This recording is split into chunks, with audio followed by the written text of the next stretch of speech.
Dear students, इस lecture में अपन जो सॉइल की फिजिकल और केमिकल प्रॉपर्टीज़ हैं और इसका जो माइक्रो और मैक्रो जो फ्लोरा एंड फौना है उसके बारे में स्टडी करेंगे। तो सबसे पहले अपन लेते हैं फिजिकल प्रॉपर्टीज़ के बारे में। तो सबसे पहले सॉइल डेंसिटी लेते हैं हम। एवरेज डेंसिटी 2.65 ग्राम पर ml होती है सामान्यतः, और it varies greatly depend upon the degree of weathering. कितनी वेदरिंग हुई है उसके ऊपर डेंसिटी डिपेंड करेगी। जितनी ज़्यादा वेदरिंग होगी उतनी डेंसिटी कम होगी, और जो अनवेदर्ड पार्ट होते हैं उनकी डेंसिटी ज़्यादा पाई जाती है। नेक्स्ट अपन लेते हैं porosity. The space present between soil particle in a given volume are called pore space. तो ये कितना स्पेस है? The percentage of soil volume occupied by pore space is called porosity of the soil.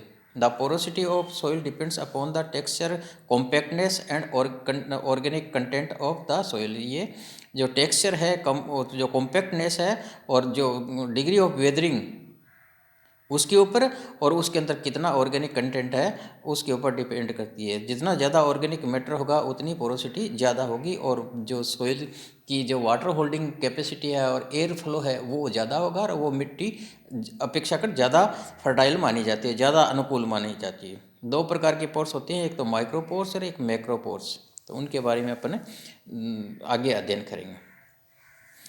Third है permeability. Soil permeability depend upon the size of pores. जितने ज़्यादा size वो pores होंगे, size बड़ी होगी, परमेबिलिटी उतनी ज़्यादा होगी। वाटर होल्डिंग, जितनी परमेबिलिटी ज़्यादा होगी वाटर होल्डिंग कैपेसिटी कम होगी। तो ये पोर्स के साइज के ऊपर डिपेंड करती है। It is higher for the loose soil which has large number of macro pores space and is low in compact soil with micro pore space. तो ये वाटर होल्डिंग कैपेसिटी को control करता है। Soil temperature लेते हैं। Soil temperature is affected by its, ये मुख्य रूप से its colour, texture, water content, slope, altitude of land and by climate and vegetation के द्वारा ये कंट्रोल होता है। तो कहाँ कैसी मिट्टी, अगर डार्क कलर है टेम्परेचर ज़्यादा होगा, वाटर कंटेंट ज़्यादा है टेम्परेचर कम होगा। अल्टीट्यूड अगर ऊंची है, ऊंची जगह पे अल्टीट्यूड, हाई अल्टीट्यूड पे है तो टेम्परेचर कम होगा। जितनी नीची होगी अल्टीट्यूड उतना टेम्परेचर कम होता है। Black soil absorb more heat as compare to white soil. Sandy soil absorb more heat but radiate it out quickly at night then a loamy और क्ले सॉइल। तो जो अपनी बालू मिट्टी होती है वो बहुत ज़्यादा जल्दी गर्म होती है और बहुत जल्दी ठंडी हो जाती है। सॉइल टेम्परेचर है ये मुख्य रूप से जो germination of seed, normal growth of root and activity of soil organisms require specific temperature. तो ये इनकी जो जर्मिनेशन ऑफ सीड्स का कंट्रोल करती है, पौधों की जड़ों की जो सेल्स हैं उनकी एक्टिविटी को कंट्रोल करती है, जो ब्रोइंग एनिमल्स हैं उनकी एक्टिविटी को ये कंट्रोल करती है। सॉइल टेम्परेचर है। Soil air. Soil air is essential for the respiration of soil microorganisms and underground part of the plant। तो ये respiration को कंट्रोल करती है, soil air है। Compared to atmosphere air, atmospheric air, soil air is slightly poor in oxygen। Oxygen की मात्रा थोड़ी सी कम होती है इसके अंदर, due to metabolic activity of root and soil organisms की जो मेटाबॉलिक एक्टिविटी है, ऑक्सीजन लगातार कंज्यूम होती रहती है और CO2 निकलती रहती है, इसलिए जो मिट्टी के अंदर एयर होती है उसके अंदर सॉइल ऑक्सीजन कंटेंट है वो थोड़ा सा कम होता है। ये सॉइल की फर्टिलिटी को कंट्रोल करने वाला कारक है। जितना ज़्यादा ऑक्सीजन होगी, ये आगे जो अपने केमिकल वेदरिंग है उसके अंदर भी ऑक्सीजन और सॉइल एयर की बहुत ज़्यादा इंपॉर्टेंस है। तो जितना ज़्यादा एरिएशन होगा केमिकल वेदरिंग भी उतनी ज़्यादा होगी, और जो जीव जंतु हैं उनकी एक्टिविटी भी उतनी ही ज़्यादा होगी। जितनी कम ऑक्सीजन होगी एक्टिविटी, ये जो केमिकल वेदरिंग कोरोजन की प्रोसेस है वो धीमी होगी, जंतुओं की एक्टिविटी भी कम होगी। Soil water. सॉइल के अंदर लार्ज क्वांटिटी के अंदर सॉइल वाटर जमा रहता है। एन ऑर्डिनरी गार्डन को अगर देखें तो इसकी मिट्टी के अंदर लगभग उसका जो वॉल्यूम है उसका 25% सॉइल वाटर होता है। मेन जो प्रिंसिपल सोर्स है वो सॉइल का है, रेन है। After the heavy rainfall the water is retained bye soil in various form. कई सारे रूपों के अंदर पानी रहता है, जिसमें मुख्य रूप से gravitational water, capillary water, hygroscopic water and combined water. Gravitational water तो जो कि अपने ग्रेविटेशनल फोर्स के द्वारा नीचे लगातार चला जाता है, वाटर टेबल तक पहुंच जाता है, उस पानी को अपन ग्रेविटेशनल वाटर कहते हैं। और ये पेड़ पौधों के लिए ज़्यादा उपयोगी नहीं है, ये उनकी पहुंच से दूर हो जाता है। दूसरा है कैपिलरी वाटर। ये जो कैपिलरी फोर्स के द्वारा एटम्स और मॉलिक्यूल्स के बीच के अंदर जमा रह जाता है, उस वाटर को अपन कैपिलरी वाटर कहते हैं। ये पेड़ पौधे सबसे ज़्यादा इसी को उपयोग में लेते हैं, तो ये सबसे ज़्यादा इम्पोर्टेंट है। थर्ड है हाइग्रोस्कोपिक वाटर, जो कि हाइग्रोस्कोपिक फोर्स के कारण एटम्स के चारों ओर, सॉइल में पार्टिकल्स के चारों ओर चिपका हुआ रह जाता है। ये भी पेड़ पौधे काम नहीं ले सकते। और लास्ट का जो कंबाइंड वाटर है, small portion of the soil water is chemically bound with soil material, chemically bound हो जाता है और इसको तोड़ना मुश्किल होता है। पेड़ पौधे जीव जंतु इसको उपयोग में नहीं ला सकते। अब अपन बात कर लेते हैं केमिकल प्रॉपर्टीज़ के बारे में। तो सॉइल की दो केमिकल प्रॉपर्टीज़ हैं, वो मुख्य रूप से जीव जंतु पेड़ पौधों के लिए इम्पोर्टेंट है। एक तो सॉइल का कंपोजिशन कैसा है, इसके अंदर कौन कौन से कंपोनेंट है। तो सबसे पहले कंपोनेंट्स के बारे में अपन बात कर लेते हैं। तो कई सारे कंपोनेंट्स होते हैं, उसके अंदर अपन देखें तो ऑक्सीजन लगभग 46%, silicon 28%, aluminium 8%, iron 4 to 5%, calcium 4%, sodium potassium लगभग 3%, मैग्नीशियम 2% एंड ट्रेस एलिमेंट हैं वो 1 to 2% के अनुपात में पाए जाते हैं।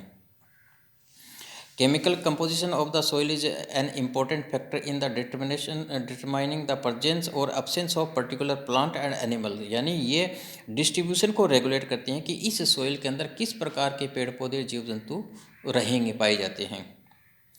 Peaty soil are not inhabited by animal for they are poorly aerated and more acidic।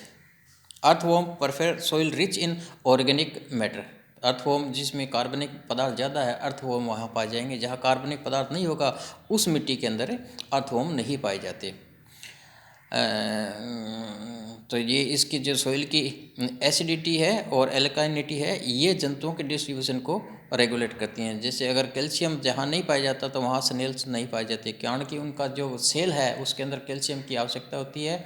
तो जिस मिट्टी में कैल्शियम नहीं पाया जाता, कैल्शियम रिच मिट्टी के अंदर ही स्नेल्स पाए जाते हैं। सेकंड है इसका जो अपने सॉइल पीएच।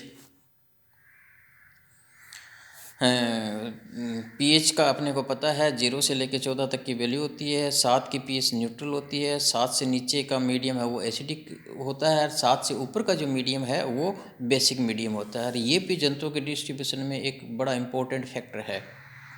सामान्यतः जो पेड़ पौधे हैं 2.2 से 9.6 के बीच की पीएच के अंदर ही पाए जाते हैं, और इसके ऊपर या नीचे ये जंतुओं और पेड़ पौधे नहीं पाए जाते।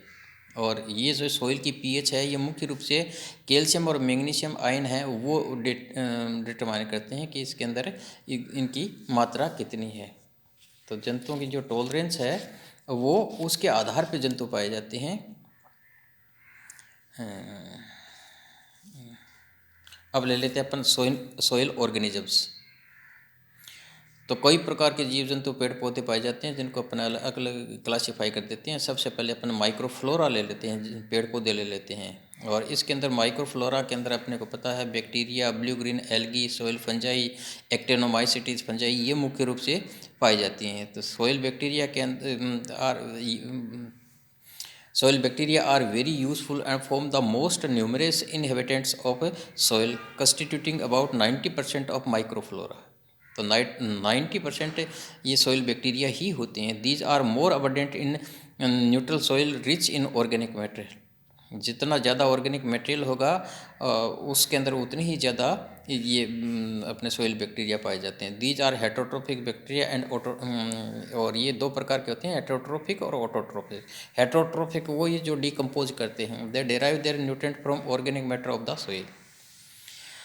These bring about decay and fragmentation of death and decaying organic matter, thereby releasing considerable amount of nitrogen, phosphorus and other nutrients। These substances increase the fertility of soils। हेटरोट्रोफ से लगातार फर्टिलिटी बढ़ाते रहते हैं सॉइल की। Autotrophic bacteria हैं, ये मुख्य रूप से नाइट्रोजन फिक्सेसिंग बैक्टीरिया होते हैं, नाइट्रीफाइंग बैक्टीरिया होते हैं, sulphur bacteria, iron bacteria, manganese bacteria, carbon dioxide bacteria. These synthesise organic substance rich in nitrogen और अदर मिनरल्स। तो ये लगातार जो उपयोगी मॉलिक्यूल्स हैं, कंपाउंड्स होते हैं, उनका निर्माण करते रहते हैं। सोइल फंजाई में देखें तो अधिकांश जो फंजाई होती हैं एसिडिक सोइल के अंदर पाई जाती हैं। दीज में भी पैरासाइटिक हो सकती हैं, सिम्बायोटिक होती हैं, सेप्रोफाइटिक हो सकती हैं। The parasitic fungi causes several plant disease और प्रोड्यूस टॉक्सिक सब्सटेंस।